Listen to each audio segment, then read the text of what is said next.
કાર્યકર્તાએ 10 મહિના પહેલા ચેતવ્યા હતા, પત્ર લખ્યો હતો। મિલિંદ શાહ ખુદ અમારી સાથે જોડાઈ ગયા છે, તેમની સાથે જ આપણે વાતચીત કરીએ। મિલિંદભાઈ, TV9 માં આપનું ખૂબ સ્વાગત છે। અત્યારે જે આ ઘટના બની છે એનાથી આખા ગુજરાતમાં શોકનો માહોલ છે અને તમામ પરિવારો કે જે પોતાના સ્વજનો ગુમાવી ચૂક્યા છે એ લોકો પણ આજે તેમના આંખમાંથી આંસુ નથી સુકાઈ રહ્યા। 10 મહિના પહેલા તમે એ પત્ર લખ્યો હતો, આખી વિગતો જાણવી છે કે તમે કઈ એવી બેદરકારી જોઈ હતી કે જેના કારણે તમે પત્ર તમારે લખવો પડ્યો હતો? તમે શું જોયું હતું, કયા આધાર પર તમે પત્ર લખ્યો હતો? નમસ્કાર દર્શક મિત્રો અને TV9 મીડિયા। હું છેલ્લા 5 વર્ષથી એટલે જ્યારે પણ તક્ષશિલાનો બનાવ બન્યો ત્યારથી મેં આ દિશામાં કામ કરવાનું ચાલુ કર્યું હતું। એટલે 5 વર્ષના મારા ઓબ્ઝર્વેશન અને ફાયર ડિપાર્ટમેન્ટ સાથે મેં બહુ ક્લોઝલી ફાયર એજન્સી તરીકે પણ મેં કામ કરેલું છે અને 2 ભ્રષ્ટ ફાયર ઓફિસરોને મેં સસ્પેન્ડ પણ કરાયા છે અને ટર્મિનેટ પણ કરાયા છે। એટલે એનાથી મને ખબર પડી કે આખી સિસ્ટમમાં કેટલા બધા લોફુલ્સ છે અને આખી સિસ્ટમ જે છે કહેવાય કે જાતિવાદ, પરિવારવાદ અને આર્થિકવાદ પર નભેલી છે અને ટકેલી છે। એટલે આ બધું જ મેં ઓબ્ઝર્વ કર્યું કે જ્યારે હું ફાયર એજન્સી તરીકે હું કોઈ કામ કરવા જાઉં તો બીજી કોઈ ફાયર એજન્સી આવી જાય અને પોતાના સંબંધોના કારણે એ કામ લઈ જાય, મને એનો પણ અફસોસ નહોતો। પણ જે ખોટી રીતે કામ થયા છે અને ખોટી રીતે આખી ગુજરાતની જનતાને બાનમાં લેવામાં આવી છે, આ વસ્તુ મેં બહુ જ ઓબ્ઝર્વ કરી। એટલે ફાયર ઓફિસરોનો પણ પ્રોબ્લેમ છે, ભરતીનો પણ પ્રોબ્લેમ છે।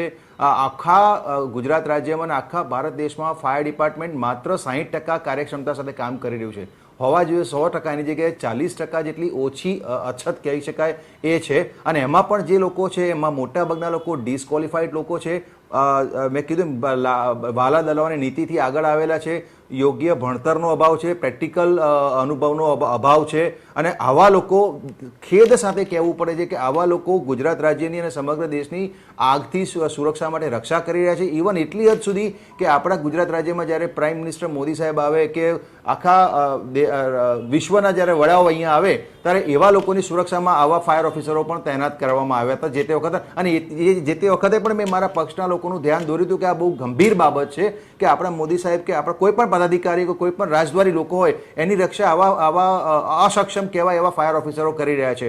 એટલે અનહદ પ્રશ્નો છે, જેમ કે ડિજિટલ નથી કરવામાં આવ્યું, ફાયર ડિપાર્ટમેન્ટને જાણી જોઈને ડિજિટલ કરવામાં નથી આવ્યું। મેં આ બધી જ રજૂઆતો મેં કરેલી છે, 1 to 1 કરેલી છે, વખતો વખત કરેલી છે, અનેક વાર કરેલી છે। પણ જો ડિજિટલ કરવામાં આવે ફાયર ડિપાર્ટમેન્ટને તો મોટાભાગના પ્રોબ્લેમનું સોલ્યુશન્સ ત્યાં આવી શકે એમ છે। એટલે એક ભરતીનો પ્રોબ્લેમ છે, એક ડિજિટલ એ લોકો નથી કર્યું। બીજું મારે ખાસ વાત કરવી છે કે જે ફાયર એક્સટિંગ્વિશર્સ જેના ભરોસે આપણે બેઠા છીએ કે ફાયર બ્રિગેડ તો 10 મિનિટની અંદર આવવાનું છે એઝ પર ધ લો, પણ ઇમિડિયેટ જે નાની આગને તમે મોટી આગમાં થતી અટકાવવા માટે તમારા હાથમાં 2 થી 3 મિનિટ હોય છે। જો 2 થી 3 મિનિટમાં તમે જે તે યોગ્ય ફાયર એક્સટિંગ્વિશરથી તમે આ આગ બુઝાવી ના શકો તો ચોક્કસપણે નાની આગ મોટી આગ થઈ જાય। તો એવું એક એક્સટિંગ્વિશર આપણા 1960થી આપણા દેશમાં આપવામાં આવ્યું છે, ABC પાવડર। હવે આ ABC પાવડર જે છે આખા વર્લ્ડમાં મોટાભાગના વર્લ્ડના દેશોમાં આ વસ્તુ બેન છે, જે આપણા ત્યાં ખુલ્લેઆમ આપણને ફરજ પાડવામાં આવે છે કે તમારે ABC પાવડર રાખવાનો। આ ABC પાવડર પર્યાવરણ માટે જોખમકારક છે, આપણા શરીર માટે પણ જોખમકારક છે અને આગ બુઝાવવાની કોઈ ગેરંટી આપતું નથી। અને એમાં પણ જે રિફિલિંગના પ્રોબ્લેમ્સ છે એ પણ ભયાનક છે। લોકો થર્ડ ક્લાસ કેટેગરીના લોકો જે ક્વોલિટી એમાં વાપરે છે, આ બધો જ અહેવાલમાં મેં ઉલ્લેખ કરેલો છે। એટલે કહેવાય ને કે આપણું આખું ગુજરાત રાજ્યની આખો દેશ દારૂગોળા પર બેઠેલો છે અત્યારે। આ બિલકુલ। અને મિલિંદભાઈ, આપ એ જણાવી શકો કે જે સમયે તમે પત્ર લખ્યો હતો ડિરેક્ટર ઓફ સ્ટેટ ફાયરિંગ પ્રિવેન્શનના સર્વિસીસને, ત્યારે કોણ ત્યાં અધિકારીઓ હતા? એક્ઝેક્ટ કોઈનું નામ આપી શકો કે કયા અધિકારીને તમે સંબોધીને પત્ર લખ્યો હતો? કેમ કે 28 પાના એટલે બહુ જ મોટી મુશ્કેલીઓનો સામનો કર્યો હશે કહી શકાય, કેમ કે 28 પાના એટલે પ્રશ્નો પણ એટલા બધા હશે, ત્યારે તમે એટલો મોટો રિપોર્ટ બનાવ્યો, પત્ર લખ્યો, કોણ એક્ઝેક્ટ અધિકારી હતું, શું નામ હતું તેમનું અને એમનો રિસ્પોન્સ શું હતો પત્ર લખ્યા પછી? હા, એ વખતે નવનિયુક્ત અધિકારી નલિન ચૌધરી હતા। આ જે ગુજરાત સ્ટેટ ફાયર પ્રિવેન્શન સર્વિસના વડા કહેવાય, આખા ગુજરાત સ્ટેટના એ રાજ્યના ફાયર વડા કહેવાય। બહુ જ મોટી જવાબદારી એમના માથે સરકારે આપેલી હતી। એ વખતે એમણે રિપોર્ટ જોઈને કીધું, મિલિંદભાઈ તમારા અહેવાલનો એક એક શબ્દ સાચો છે, I admit it, I admire it, I appreciate it, પણ આનો અમલ હું અત્યારે નહીં કરી શકું। સાહેબ કેમ? તો કે મારે હજી પ્રોબેશન ઉપર છું અને હું કોઈ પણ કામ 1 વર્ષ પછી કરીશ, જ્યારે હું કન્ફર્મ થઈ જઈશ પછી આની પર અમલ કરાવી શકીશ। એટલે વિચાર કરો કે કોઈ પણ વ્યક્તિ પોતાના કન્ફર્મ થવાની રાહ જોશે પછી પ્રિવેન્શન પર એક્શન લેશે।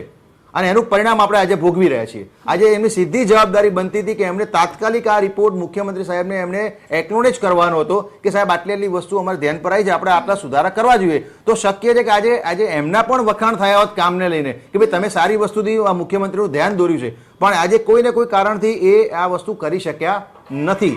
એનો અમને ખૂબ અફસોસ છે.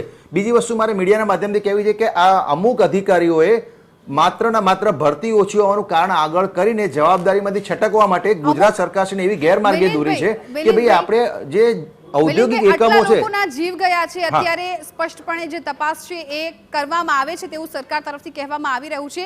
અમુક અધિકારીઓને, તમે જે અધિકારીઓને તમે અત્યાર સુધી જોયું હોય, તમારી નજરે જોયું હોય, તમે અનુભવ્યું હોય, એ તમામ અધિકારીઓના નામ સાથે તમે અત્યારે એ વાત તમારી રજૂ કરો એટલે લોકોને ખ્યાલ આવે. કેમ કે અત્યારે જે 5 અધિકારીઓ છે તેમના વિરુદ્ધ કાર્યવાહી થઈ રહી છે અને હજી કેટલાય એવા અધિકારીઓ હશે કે જેમના નામ પણ સામે નથી આવ્યા. એટલે નામ સાથે તમે તમામ અધિકારીઓની માહિતી કહું તમને 2021 થી 2024 જેટલા પણ મ્યુનિસિપલ કમિશનર રાજકોટમાં થઈ ગયા, કોર્ટે એવું સંજ્ઞાન લીધું કે આ બધા મ્યુનિસિપલ કમિશનરોને તમે બોલાવો. તો એ જ કોર્ટ, નામદાર કોર્ટને મારે વિનંતી કરવી છે કે અત્યાર સુધી જેટલા પણ અધિકારીઓ સ્ટેટ ફાયરમાં ડિરેક્ટર પદે રહેલા છે, મોટાભાગે એક દસ્તુર સાહેબ રહેલા છે અને નલિન ચૌધરી સાહેબ રહેલા છે. આ 2 અધિકારીને તાત્કાલિક તમે પહેલા હાજર કરો અને એમને પૂછો કે તમે આટલા વર્ષોમાં ભરતી કેમ ના કરી. ચલો, નલિન ચૌધરી સાહેબ તો હજી હમણાં હોદ્દા પર આવ્યા છે, એ પણ એમની ફરજમાં તો ચૂક્યા છે, પણ દસ્તુર સાહેબ છે એ પણ આટલા વર્ષોથી રહ્યા છે, તો એમણે આટલી ભરતીઓ જે એમના તાબામાંથી એ ભરતીઓ એમણે કેમ ના કરી. અને આ ભરતીઓ રાતોરાત નથી થતી. આમાં પણ ટેકનિકલ સ્ટાફ જોઈએ, આમાં પણ શિક્ષણ જોઈએ, 3 થી 5 વર્ષનો અભ્યાસ જોઈએ, પછી તમે ભરતી કરી શકો. તો તમે આજે 10-15 વર્ષથી તમે અમદાવાદ ચીફ ફાયર ઓફિસર તરીકે રહેલા છો, તમે ડિરેક્ટર તરીકે પણ તમે પ્રમોશન પામેલા છો, તમે એક્સટેન્શન પણ પામેલા હતા, તો તમે આટલા વર્ષોમાં શું કર્યું? આ તમે જે નથી કર્યું એનું પરિણામ આજે આખું ગુજરાત રાજ્યની પ્રજા ભોગવી રહી છે અને ગુજરાત સરકારશ્રી પણ ભોગવી રહી છે. આવો મારો ખુલ્લો આક્ષેપ છે. અને ક્યાંક સરકારી પણ બેદરકારી હશે ને, કેમ કે એમણે પણ નોંધ નથી લીધી, એમના અધિકારીઓ કંઈ કામ જ નથી કરતા ભ્રષ્ટાચાર સિવાય. એવું જ સામે આવ્યું ને, કેમ કે જો તમારા જેવા માણસ છે એ ચેતવે છે કે પત્ર લખે છે 88 પાનાનો, છતાં પણ જો કંઈ નથી એક્શન લેવાતા, તો પછી સામાન્ય જનતાનું તો ક્યારેય નહીં સાંભળી શકે. એટલે મારી દુઃખ અને વેદના એ છે કે હું શાસક પક્ષના કાર્યકર તરીકે હોવા છતાં મારે મુખ્યમંત્રી સાહેબને મળવા માટે મારે દોઢ મહિનાનો સમયગાળો જાય, એ પછી પણ હું નથી મળી શકતો. એ પછી પણ મારે એમના ઓએસડીને મારે પત્ર લખીને મારે આવતા રહેવું પડે છે. એ પછી પણ મારે પક્ષના અમુક હોદ્દેદારોને પણ મેં વાત કરેલી છે કે આ બધી ગંભીર બાબતો છે. અચ્છા, બીજી વસ્તુ, મેં ગુજરાત સરકારના અધિકારી સામે, દસ્તુર સાહેબ, હું નામ સાથે કહું છું, મેં એમની સામે પ્રેસ કોન્ફરન્સ કરેલી હતી આખી 2000 ને હું માનું ત્યાં સુધી 21 કોવિડ પછીના સમયગાળામાં. એમાં મેં આખી પ્રેસ કોન્ફરન્સ કરેલી હતી. ખુલ્લા પગે મેં ચાલવાની પ્રતિજ્ઞા લીધી કે જ્યાં સુધી સરકાર શ્રી આ શ્રેય હોસ્પિટલના પીડિતોને અને તક્ષશિલાના પીડિતોને ન્યાય નહીં આપે અને ફાયર સેફટીમાં સુધારા નહીં કરે, ત્યાં સુધી હું ખુલ્લા પગે ચાલીશ. હું 3 મહિના ખુલ્લા પગે ચાલ્યો છું. એ પછી પાર્ટીમાંથી મને વોટ્સએપ કોલ કરીને એવું કહેવામાં આવે છે કે તમે આ બધું બંધ કરી દો, તમે પાર્ટી સાથે જોડાઈ જાઓ, અમે તમારું બધું જ કામ કરી આપીશું. અને મને જોડ્યો છે પાર્ટીમાં, હું આભારી છું, પાર્ટીમાં મને જોડ્યો છે. એ પછી મને સાઇડ ટ્રેક કરવામાં આવ્યો છે. મને એનું પણ કોઈ દુઃખ નથી. મને જો કામ કરવા દેવામાં આવ્યું હોત તો કદાચ હું એમ નથી કહેતો હું એક્સપર્ટ છું, પણ મારી સાથે બીજા સારા લોકોને સાથે રાખીને કમસે કમ આપણે પ્રિવેન્શન પર ઘણા બધા કામ કરી શક્યા હોત અને આ ઘટના આપણે અટકાવી શક્યા હોત. એટલે 3 મહિના ખુલ્લા પગે ચાલવા છતાં પણ આજે મારી હાલત એવી છે કે આજે હું ઇગ્નોર થયો છું, મારા જ પક્ષમાં હું ઇગ્નોર થયો છું. બિલકુલ મિલિંદભાઈ, આપનો આભાર અમારી સાથે વાતચીત કરવા બદલ, જોડાવા બદલ. એટલે ક્યાંક મોટી બેદરકારી એ ગાંધીનગરથી જ થતી હોય છે, એ લોકો ધ્યાન નથી આપતા હોતા, એટલે આ પ્રકારના બનાવો છે એ સામે આવતા હોય છે.